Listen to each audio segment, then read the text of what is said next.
A paz do Senhor Jesus, meus queridos irmãos, aqui é o pregador Manassés. Sejam bem-vindos ao nosso humilde canal, como sempre trazendo uma pequena porção da Palavra de Deus para edificar a sua vida e aquecer o seu coração.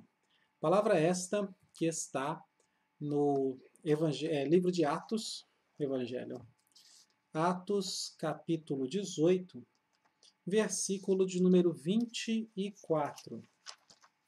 Atos 18, verso 24, diz assim: E chegou a Éfeso um certo judeu, chamado Apolo, natural de Alexandria, homem eloquente e poderoso nas Escrituras. Eu quero falar hoje um pouquinho sobre Apolo, só um pouquinho, né? A Bíblia fala bem pouquinho dele, e perguntar, trazer para a nossa reflexão qual o motivo mais forte que nos leva a estudar a Bíblia. Por qual motivo você estuda a Bíblia? E se você não estuda, por que ainda não está estudando? Então isso é importante. Eu não sei se você já parou para pensar, né, no porquê que todos devem conhecer a Bíblia Sagrada. Afinal, quando você se converte, você aceita Cristo, será que não é suficiente? Será que não é suficiente ter fé em Deus, se arrepender dos seus pecados, ser batizado nas águas, ir para o culto, ir para a igreja vários dias na semana? Ou seja, além de tudo isso, ainda temos que estudar esse livro enorme? Não é suficiente tudo isso? Bom, é importante entender que a palavra de Deus é a única coisa que nós temos para nos guiar. Ou seja, não tem nenhum anjo aqui na terra para nos guiar. Não, a palavra de Deus é a única coisa que nós temos para nos guiar. E homem nenhum pode guiar você para uma vida de fé com Deus se não for pela palavra de Deus. Então, a Bíblia é o único objeto de fé que nós temos. É o único objeto que nós temos. Por exemplo, algumas pessoas têm terços, outras têm amuletos, outros têm trevos, outros têm pulseiras, outros têm chapéus, outras pessoas têm estatuetas espalhadas pela casa, outros acendem vela, outros fazem um pouquinho de tudo, mas nós não precisamos de nada disso, porque a Bíblia é suficiente para nós. Não precisamos de vela, já temos a Bíblia. Não precisamos de trevo de 4 folhas, nem de pulseira, nem de nenhum tipo de chapéu, estatueta, nem de terço, nem de amuleto, porque nós já temos a Bíblia. Então é o único objeto de fé que nós temos. De maneira que, como? Como que você poderia deixar de estudar a Bíblia, sendo que é a única coisa que a gente tem? E é o que sustenta a nossa fé, é o que sustenta toda a organização da nossa religião, né? Tudo está aqui, tudo se volta para a Bíblia. Você fala, esse louvor está estranho, vamos ver se tem base bíblica, a letra dele. Essa pregação está estranha, vamos ver se tem base bíblica. Isso daqui está esquisito, vamos ver o que a Bíblia diz. É a Bíblia, filho, a Bíblia é o nosso instrumento para tudo. Então, essa é a pergunta. Como que você ainda não está estudando a Bíblia? Como que você pode deixar de estudar a Bíblia? Bom, a nossa fé, ela não é firmada no que os homens dizem, ela é firmada no que a palavra de Deus diz. Tá? De maneira que, se alguém pensar que não precisa conhecer a Bíblia, então a gente tem que perguntar para essa pessoa, onde é que está firmada a sua fé? Se você acha que não precisa conhecer a Bíblia, onde é que está a sua fé, então? Não entendi. Qual que é a sua religião? Porque o cristianismo não pode ser, porque todo o cristianismo tem base na palavra de Deus, na Bíblia Sagrada. Agora, conforme o texto que nós lemos em Atos, diz aqui que Apolo era poderoso nas Escrituras. Apolo era um judeu poderoso nas Escrituras. Isso significa que esse Apolo ele tinha um conhecimento tão forte dentro da Bíblia Sagrada que era possível ver o poder de Deus na sua pregação. É isso que significa poderoso nas Escrituras. Porque a palavra de Deus por si só, ela tem poder. Então, eu vou te dar um exemplo. Vai numa prisão, eu acho que isso não existe, né? Mas vamos imaginar que sim, que exista uma prisão onde não tem religião nenhuma. Os prisioneiros são todos neutros, não tem nenhuma religião lá. E você leva qualquer livro para essa prisão e distribui lá. Quando você volta, depois de um tempo, no máximo você vai ter alguns presos eruditos. É isso que vai acontecer. Agora vai nessa mesma prisão e leva a Bíblia Sagrada e distribui Bíblias lá. Quando você volta depois de algum tempo, você vai ver cultos acontecendo. Você vai ver pessoas adorando a Deus. Você vai ver pregação da palavra acontecendo dentro da cadeia. Você vai ver homens transformados, querendo fazer a diferença no mundo. Ou seja, esse livro é ou não é um livro poderoso? E a pergunta é: você quer esse poder? A Bíblia é poderosa, a Bíblia tem poder, com certeza. A pergunta é: você quer esse poder? Nós queremos esse poder? Quando eu olho para o texto de Atos dos Apóstolos aqui, dizendo que Apolo era poderoso nas Escrituras, eu percebo que Apolo não era poderoso em si mesmo. Em si mesmo, Apolo não tinha poder nenhum. Apolo, ele era poderoso nas Escrituras. Da mesma forma, eu e você podemos ser poderosos se tivermos a Bíblia em nosso coração, em nossa mente.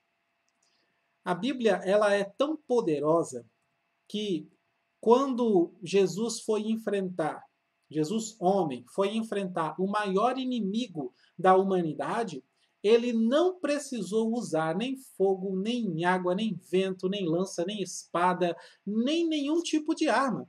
Para vencer o inimigo mais poderoso, Jesus usou apenas a palavra de Deus. Lá em Mateus 4, do verso 1 ao 11. Então, veja que a Bíblia ela diz sobre Apolo ainda mais um pouco, aqui no verso 28 de Atos 18, diz assim: porque com grande veemência convencia publicamente os judeus, mostrando pelas Escrituras que Jesus era o Cristo. Então, olha como é forte o texto. O Apolo, com grande veemência, convencia publicamente os judeus, mostrando pelas Escrituras que Jesus era o Cristo. Então você percebe isso. O Apolo, ele convencia. O texto diz que quem convencia aqui era o Apolo. Ele convencia as pessoas de que Jesus era o Cristo. A palavra grega que está sendo utilizada aqui, ela quer dizer que Apolo convencia de forma racional. Ele convencia com argumentos lógicos. Tá? Ele convencia com A mais B, provando que Jesus é o Cristo. A gente sabe, eu sei, você sabe, que para a salvação, quem convence é o Espírito Santo. É o Espírito Santo que convence o homem para a salvação. Não é verdade? Porém, nós, como servos de Cristo, também podemos convencer as pessoas usando argumentos lógicos através da Bíblia Sagrada. Usando a Bíblia, nós também podemos convencer as pessoas. Ou seja, nós podemos vencer a argumentação. E quando os homens, no tempo dos apóstolos, eles eram vencidos pela argumentação da pregação do Evangelho, e por causa do orgulho, eles simplesmente não se arrependiam dos seus pecados, mas ao mesmo tempo também não tinham uma palavra para responder, o que eles faziam? Eles deixavam a conversa de lado e partiam para a agressão. Então vejamos, por exemplo, Atos. Vejamos Atos, lá no capítulo 6, o caso de Estevão. Então veja aqui o capítulo 6, no verso 10, diz assim, ó: não podiam resistir à sabedoria e ao Espírito pelo qual ele falava. Então Estevão era cheio do Espírito Santo, sim, mas também era cheio de sabedoria. conhecia muito bem a palavra de Deus, e as pessoas estavam ouvindo ele pregar e não conseguiam resistir à sabedoria dele. Ou seja, o texto quer dizer que eles não resistiam à eloquência, né, à argumentação de Estevão, como também ao poder nas suas palavras pelo Espírito Santo. Agora, olha Atos 7, no versículo 54. O Estevão ele traz toda uma pregação aqui, fazendo um resumão do Antigo Testamento, no capítulo 7. E aí, no versículo 54 diz, ouvindo eles isto que? A pregação de Estevão, enfureciam-se no seu coração e rilhavam os dentes contra eles. Então, eles não tinham resposta para Estevão. Eles não tinham como dizer assim, Estevão, você está errado. Ele não tinha como falar que Estevão estava errado, que tinha uma falha, porque a lógica, a argumentação dele era tão coerente, né, era tão racional, que não tinha como dizer para ele que estava errado, que tinha um erro aqui ou ali. Eles não tinham resposta. E quando eles não têm resposta, só sobra duas opções. Ou eles se convertem, ou eles vão querer odiar você e vão matar você. Vão perseguir você, vão querer te prejudicar. Ou eles se convertem, ou eles partem para a agressão. Tá? É por isso que os apóstolos padeceram muito. Claro, teve vários motivos, mas um dos motivos é esse. As pessoas não resistiam à sua sabedoria, à sua argumentação bíblica e acabava partindo para a agressão. E aí eles foram apedrejados, né, apanharam, espancados. E tudo isso porque as pessoas, os homens que ouviam, não podiam negar a poderosa verdade na mensagem que eles pregavam. Glória a Deus. Então, a pregação dos apóstolos, assim como a pregação de Apolo, era tão convincente na lógica e na razão bíblica que os ouvintes não podiam negar nem contradizer o que eles pregavam. E dessa forma, sobram só duas opções, querido. Ou você se converte a Deus, ou você se torna o maior inimigo de Deus. Então, essas pessoas, elas não se convertem, elas não aceitam que estão erradas, né? Mesmo não tendo resposta, elas se comportam como se estivessem certas e se enchem de ira, de raiva, porque muitos não conseguem aceitar o fato de que é um pecador, não consegue aceitar o fato de que esteve vivendo errado todo esse tempo e que agora chegou o momento de se consertar, se entregando para Deus. Não consegue aceitar o fato de ter que se curvar diante de um Deus ao qual não se pode ver. Não consegue acreditar em um livro antigo, que é a Bíblia Sagrada. Eles não conseguem aceitar o fato, a verdade de que um simples servo de Jesus, como você, sabe mais sobre vida eterna do que eles. Então eles são movidos pelo orgulho, rejeitam a pregação e, como não podem refutá-la com palavras, eles vão fazer por ações, agredindo os servos de Cristo. E tem uma... Eu lembrei de uma frase agora, eu não lembro quem é o autor dessa frase, mas é um famoso na história, né? Na nossa história do cristianismo, ele é famoso. Ele disse assim, se ainda estamos vivos, é porque estamos pregando errado. Ou seja, ele quis dizer que se nós pregarmos o evangelho verdadeiro, genuíno, autêntico, vai vir tanta perseguição que nós seremos mortos, assim como foram também os pais da igreja, os apóstolos e tudo mais. Tá? Então, por que ninguém está tentando nos matar? Porque a nossa pregação não convence.